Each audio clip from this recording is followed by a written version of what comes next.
वहिनीला भाजपने फोडलं, पश्चाताप होणार. घरातल्या फुटीनंतर विशाल पाटलांचा एल्गार.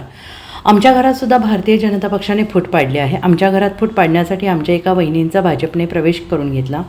आमचे पालकमंत्री रोज भाषण करतात की विशाल पाटलांना आम्ही घेणार आहे. अहो, मी अपक्ष निवडून आलो आहे. भाजपच्या 2 टर्म निवडून आलेल्या खासदाराला पाडून अपक्ष निवडून आले. मी लोकांना सांगितलं आहे की मी अपक्ष असलो तरी काँग्रेसच्या विचारांचा आहे, म्हणून मी निवडून आलो, असं सांगलीचे अपक्ष खासदार विशाल पाटील यांनी म्हटलेलं आहे. ते सोलापुरात बोलत होते आणि यावेळेस सोलापूरच्या खासदार प्रणिती शिंदे या देखील उपस्थित होत्या.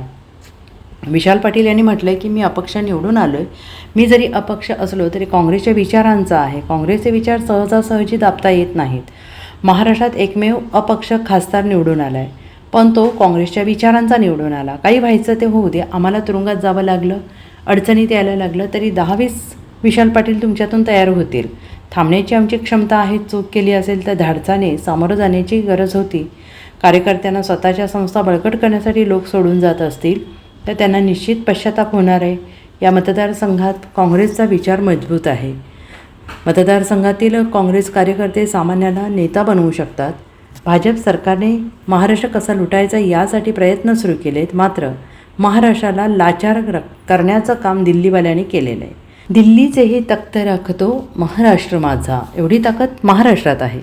शक्तिपीठ महामार्गाबाबत जास्तीत जास्त कसा पैसा खाता येईल एवढाच उपयोग महाराष्ट्राचा चालला आहे. तुमच्या थोडं खिशात टाकायचं आणि इथे भरभरून घ्यायचं आणि देशभरावर महाराष्ट्राच्या जीवावर राज्य करायचं, हा भाजपचा डाव आहे, अशी टीका विशाल पाटील यांनी केली आहे. सत्तेतनं बाहेर गेलं म्हणजे आपण संपलो असं का वाटावं?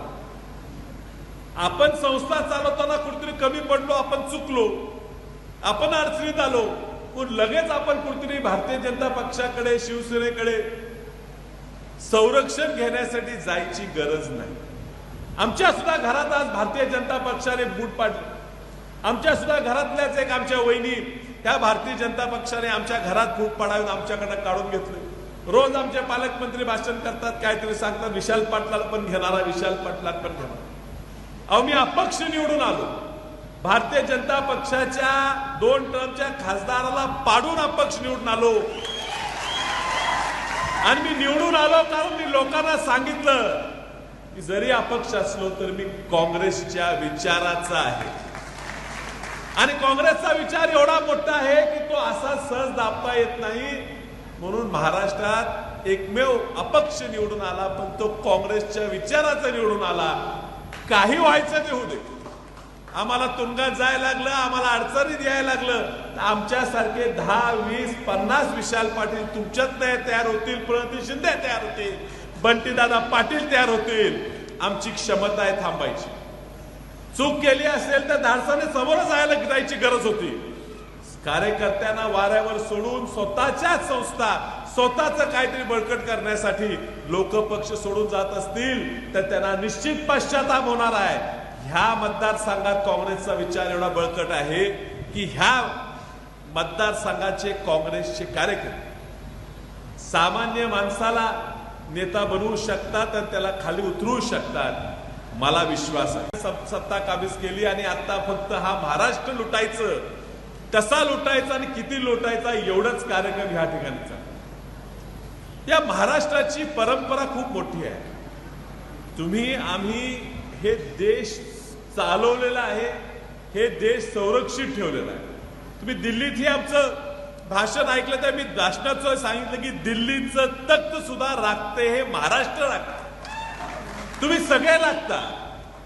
आज महाराष्ट्राला लाचार करायचा प्रयत्न या दिल्लीवाल्यांनी केलेला. आणि का चालू दिले? कारण इथली मलाई खायला मिळते.